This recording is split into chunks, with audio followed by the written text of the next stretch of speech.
Welcome to Business Innovators Radio, featuring industry influencers and trendsetters sharing proven strategies to help you build a better life right now.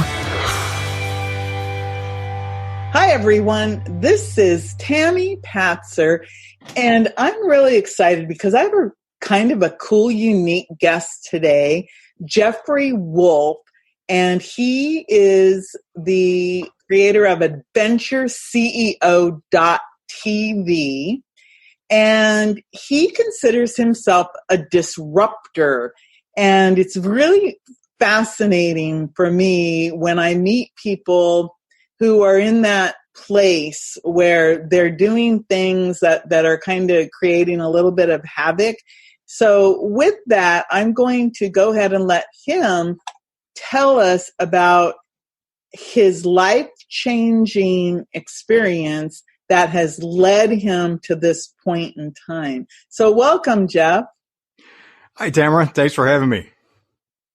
This is pretty exciting. Like I said, can you tell me what happened to you when you were a teenager? Well, it was really in my late teens when I was going to college. I had the opportunity to live at home with my parents, and I had had dinner, holiday season. We were studying hard. I was working part-time, and I had dinner with my parents. I was supposed to go out with my study group. We were going to go shoot pool. And I just had a nice evening with my parents. And I looked at my mom and I said, I'm enjoying this evening so much. I'm tired. I'm just, half considering calling my friends and say, you know what, you go ahead without me. I'm just going to stay home and then go to bed early. And she looked at me and goes, no, go out and have fun with your friends. And I did. We had a nice evening. I got home at 3:00 in the morning, and there's my father washing dishes, which was very unusual. And to put it bluntly, he just turned and looked at me and said, your mother had a heart attack and died not too long after you left. And it was one of those moments that occurs in life where I could see everything that they had planned. They worked hard. They were kids of the Depression, the Great Depression. They got through World War II. They had worked hard. We'd gone one vacation in the summer, but we didn't really live a grandiose life. Didn't have really anything we wanted for either. But they had all these plans that they had made. And they were just about 2-3 years away from retirement when this happened, and it changed everything. And that was a defining moment for me because it really underscored how we need to play big. We need to play now. And while deferred gratification is good, we still need to make sure we're enjoying the journey and living a lot of our adventures, a lot of our bucket list, if you will, along the way. Wow. What a shocking thing to happen, to, have that. Well, it really struck me. I had an emotional reaction, but it was really kind of cool in the way that when your mom said, go ahead and go have fun, that your last time with her was that really positive experience. So yes. You actually came home, your entire world was turned upside down. So what happened at that time, as you look back at it, that made you somebody that is just fascinated now by the disruption? Well, there was a lot of good that came out of that. I mean, my father and I had a good relationship, which as an adult, I appreciate that, especially when I talk to so many men today that didn't grow up with that type of a mentoring father. And what we grow up with is what we think is normal, right? And I thought, well, everybody has that. And it's like, wow, that actually seemed rather unique given what I know today. And so he and I got closer than ever. We did some things that we'd always wanted to do. And it motivated me to stretch farther and do things today than I would have. Part of that being my first job out of college put me on a team that was really, I didn't know it at the time, but was really chartered with disrupting the corporation that we worked for. We were bringing in new processes, changing the way work was being done. And that launched a career of making positive disruptions in how companies operate and how they approach their marketplace. it's funny because I think that I've always been a disruptor, but I didn't know that I was a disruptor. Yes. Because it's like, well, no, don't do it this way, do it this way. And you just do things, but you don't always have the words for it. So before we got... That's an excellent point. If I can't, I didn't know any of this at the time when I was going through a lot of these experiences. Most of this I've learned in hindsight. Yeah. And that's a great point. We do what we do at the time, what seem to be best. I had a little bit of a rebellious nature. You may find that hard to believe. I've been riding motorcycles since I was a teenager also. And we do what we do best, what we think is best at the time, make the best decisions possible. And then if we learn from it, that's where we gain the kind of incredible insight that you have. It's funny that you talk about the motorcycles. I just turned 61, and one of my big things when I was younger, I said, well, when I turn 60, I'm going to be a motorcycle mama. And I'm still not, but I just think that's funny because I thought that was being a wild woman, because I've been real responsible. And it's funny how we don't really understand what we're really doing. And earlier, before we started our call, I was looking at the word paradigm, and I just wanted to say the first time I ever saw the word paradigm, I thought it was paradigm because I sounded the word out. So, what exactly is a paradigm? It's an excellent question. A paradigm is really the framework that we have for thinking about the world. For a company, it's the framework for how they think about what they do, the way they run their operations, the framework for thinking about the market that they serve. So all a paradigm really is a framework. And then when you disrupt it, that's basically saying, hey, this framework is no longer working. So when you or sometimes, and this is even when it's not working and it's obvious that's not easy to do. We call it breaking the frame. It's not easy to do. What's even harder is sometimes the framework is still working. However, it could be so much better. And we still have to find a way to break the frame and make changes to be able to go farther than we thought we could. It's so interesting to me because, again, you look at your life and you think about disruption and paradigms as a business thing, but it's not always about business. It's the way that we live our lives. And you've actually created this TV show, The Adventure CEO. So how does that fit into all of this thinking that you've processed over the years? Well, because it focuses on leadership insights. So it's like, what are the things that other entrepreneurs, modern day adventurers are learning from the experience that they have? The journey that they have that's really, for entrepreneurs, it's really about serving a community and building a business around that service. But what do they learn along the way that they can share with others that are either on the same path or just getting started? Because we find that a lot of entrepreneurs are hungry for that peer-to-peer conversation and can feel isolated in the journey as well while building their business. Well, I hear that because earlier this year, I actually went on a trip to Alaska, and I was running around with my phone chasing bumblebees.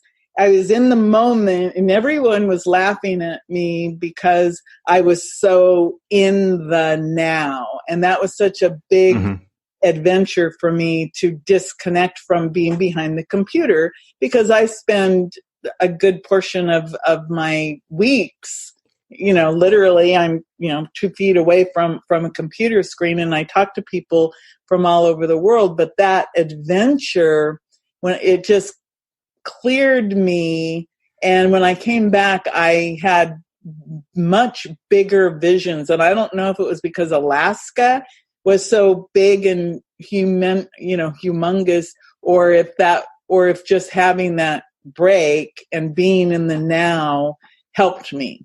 to see that I could do and become so much more than, this person, hiding behind a computer screen.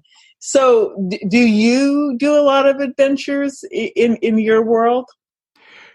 Not as much as I would like to. However, whenever I can. We did went on a 6-day motorcycle tour through Utah and parts of northern Arizona, Nevada, Colorado last summer.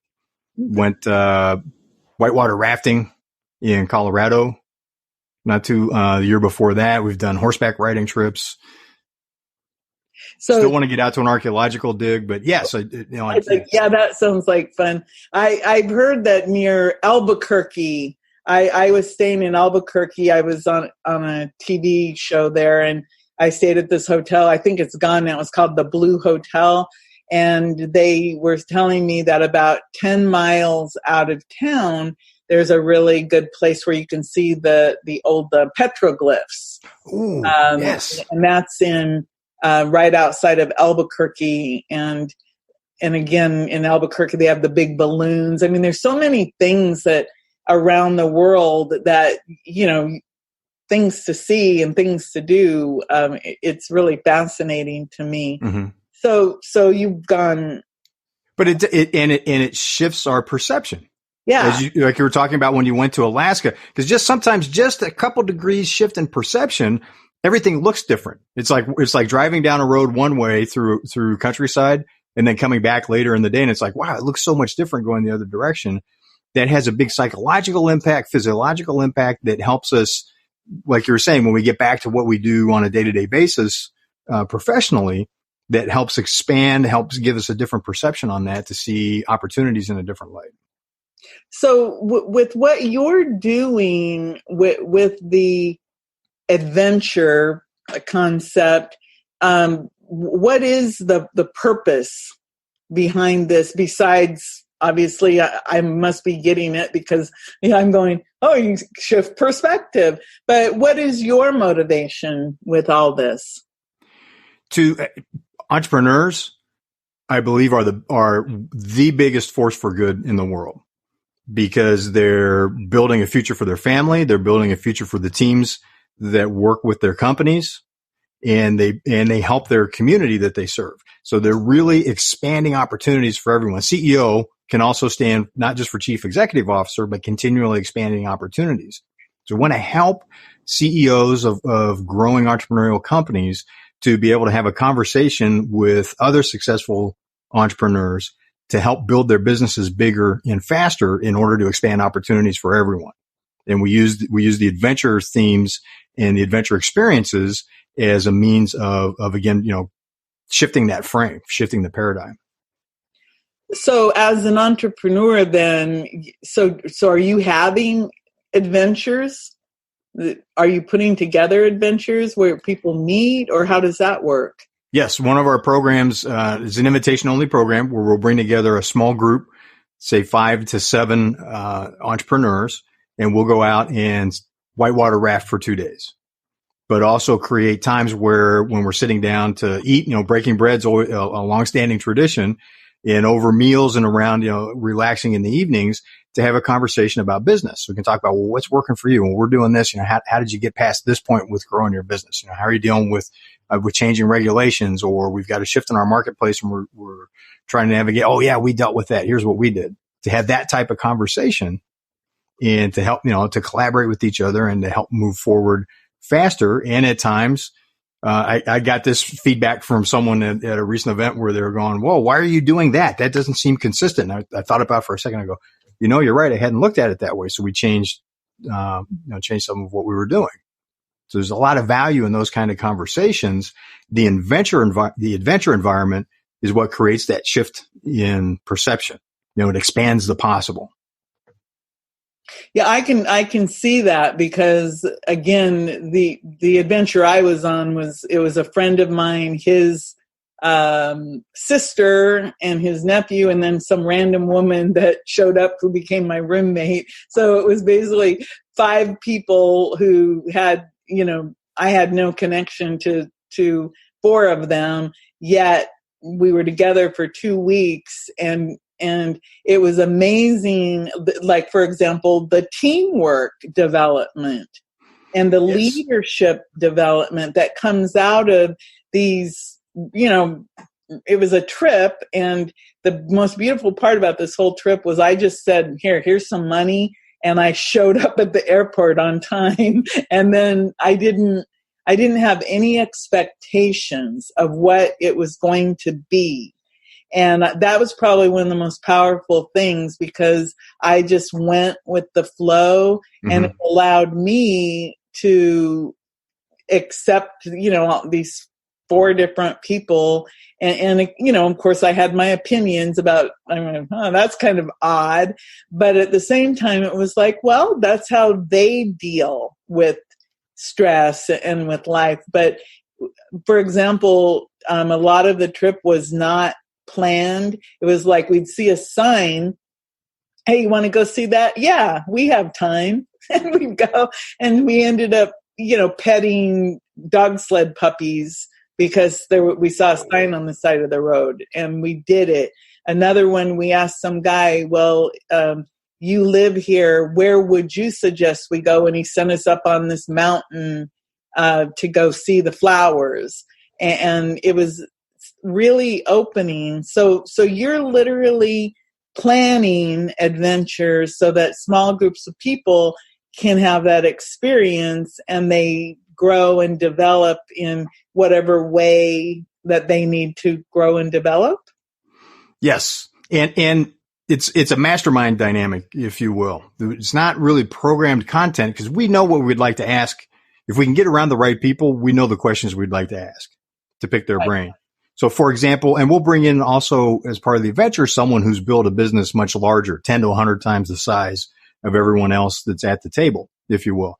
Yes. For example, imagine fishing for big game in the Pacific Ocean, big game meaning like 1,100-pound sailfish.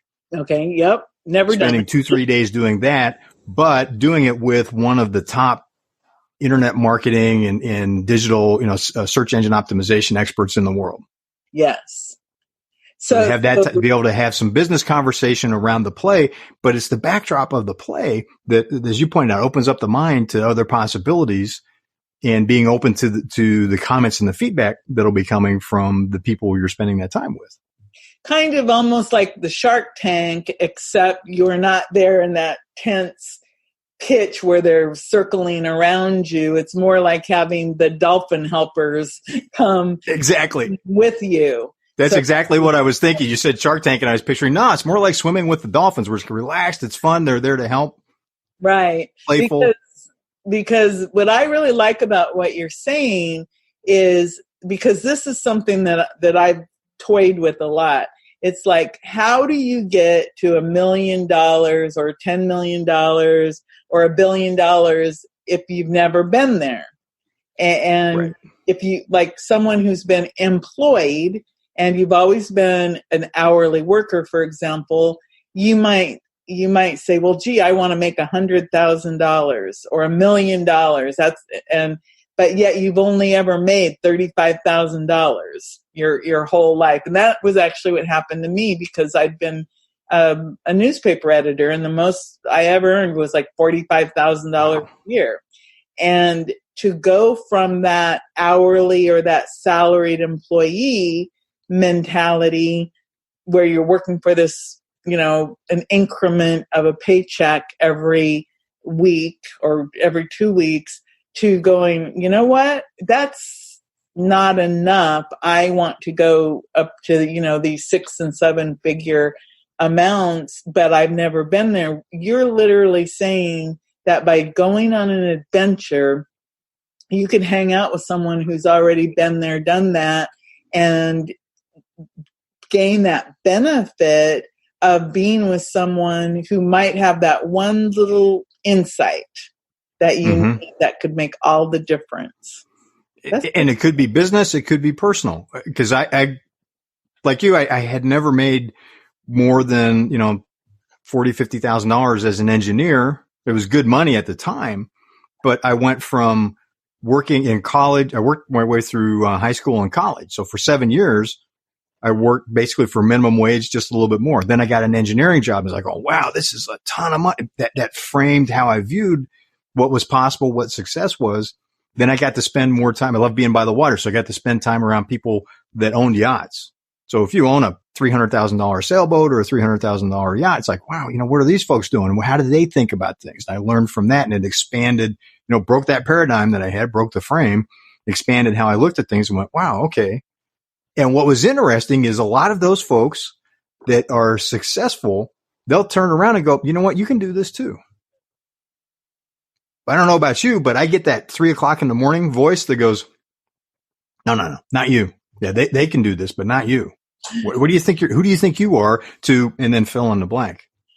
It's interesting because every time I get that voice, I shut it down real quick, but it used to be that stopped me. And I know it stops many people because I'm in some Facebook groups. And like today, some woman was saying, I want to start a podcast, but what if nobody listens? What if nobody downloads it? And I'm saying, well, who cares? You just start and you do whatever it is. Because, for example, my very first podcast, I woke up one day and I had no idea what I was doing, but I started by interviewing coloring book artists. Oh, wow. And it was because at that time, everybody was talking about the adult coloring books. And so I went into this group and I asked permission from the owner of the group. I said, can I ask these people if I could interview them? And I ended up doing like 10 interviews with all of these coloring book publishers. And that was how I started doing interviews.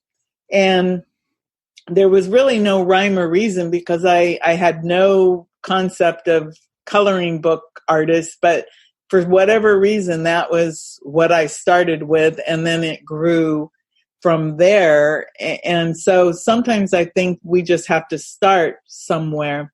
So with your TV show, what happens? Are your CEO adventures part of this show? Is it kind of like reality TV? Or what is it? It's really more interviews. Oh, okay. So we haven't included any of the segments from Adventures yet. We have done live interviews. In our first episode, we interviewed a legendary custom guitar builder who was exhibiting at a trade show, at an industry event. So we got to do a live on scene, see the guitars, hear some of the music. We've done remote over the internet interviews. I just finished doing a whole series of interviews at the International Motorcycle Show in Long Beach. Motorcycles are close to my heart, but what was fascinating because I had a press credential. I was able to, and this comes back to where we were talking about a little bit earlier about the mindset. I'm talking to the corporate PR representative from Honda, and I'm looking at this guy and I'm thinking, oh my, because my first motorcycle when I was 16 was a Honda. And I'm looking at this guy. We were talking about that, and very gracious gentleman. And I just made an offhand comment. And I go, I never would have thought being on at that time in my life that I would end up doing an interview like that on a trade show floor with thousands of people around. We're attracting an audience. They're stopping. People were stopping to watch and listen to the interview. He delivered a great interview, incredible insight, some of the company history, and it was just kind of chills because I thought, wow, I'm just a kid from Ohio that likes to ride motorcycles. And all of a sudden here I am with a camera and a mic and we're doing a TV interview. And it was a good moment. Helps keep my self-interest in check a little bit. And at the same time, it was neat to be able to stand with someone like that and learn from them as part of the interview process. Wow, that is cool. I love to interview people and talk to people because you always learn something, and just people in general are really fascinating. So you actually recently won an award. What award was that? Thank you very much. I appreciate that. It was best show, most valuable show host of the month for the network we're on, Raven International TV. It's a new, to acknowledge the show host. They have, I believe, 30 plus hosts, 30 plus shows on their network, and they're acknowledging, who's based on the interview and how the promotions are put together, acknowledging the show host. And I was honored with the first award for show host of the month, which just had me speechless. Well, congratulations. It was a big honor. Yeah, I've heard a lot of good things about the Raven International TV network, because it's on, I believe, your show is available on like Roku and Apple TV and all of those types of television services, right? Yes, so you can find Raven International TV on Roku, on Amazon Fire TV. We're still in the process of finishing the approvals and getting on Apple TV, but that's coming soon. And then the shows are also posted as podcasts to Spotify, Spreaker.com, and a lot of the major podcast sites. Oh, so they're both video and audio. Yes. Shows? Oh, that's really cool. I really, I just love it's that disruptive technology, breaking those paradigms of what's possible. It reminds me when I was, a kid and watching Star Trek, when they'd have the communicators and the video would come on, and I'd go, wow, someday. And of course, we're living in that someday now. Yes. So I had a flip phone for way after they were cool and everybody else was moving to other style phones, just because of the Star Trek series when I was a kid. Yep. Yeah, that was one of my favorite shows. And really, if you look at those shows, a lot of that technology is happening. And even the Jetsons, I used to watch the Jetsons in the flying cars. Mm-hmm. And I used to think about that. So are you looking for entrepreneurs to interview, or how does that work? Yeah, we're always interested in connecting with entrepreneurs that to talk about what they're doing, and we focus on mid-size companies, where we define as companies that are typically $10 million to $50 million in revenue. That's our first slice of how we define the market that we serve.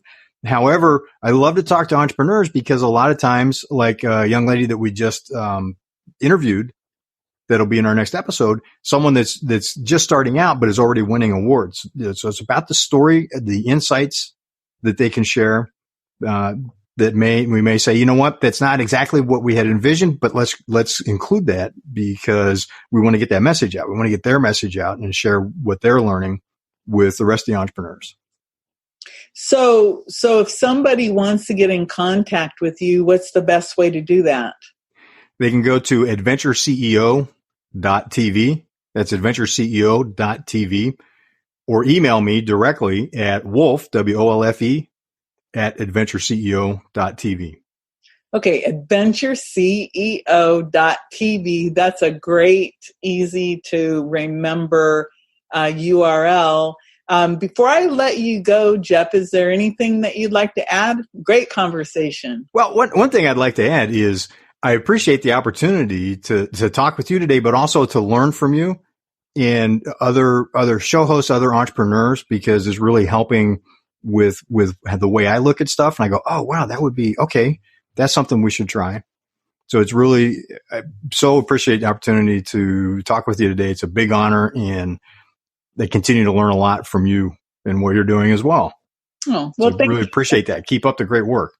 Well, thank you. One of the things that you can do, which is how I flipped the podcast, I said, hey, I'm writing a book, and yes, you get to be on my podcast. And that's how 10 volumes of Women Innovators came to be, is conversations with all of these different women from the Women Innovators podcast. So you could do that too.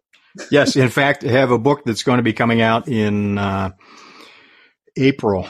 Oh, okay. I'm hoping to move that to March, but it'll be out not later than April.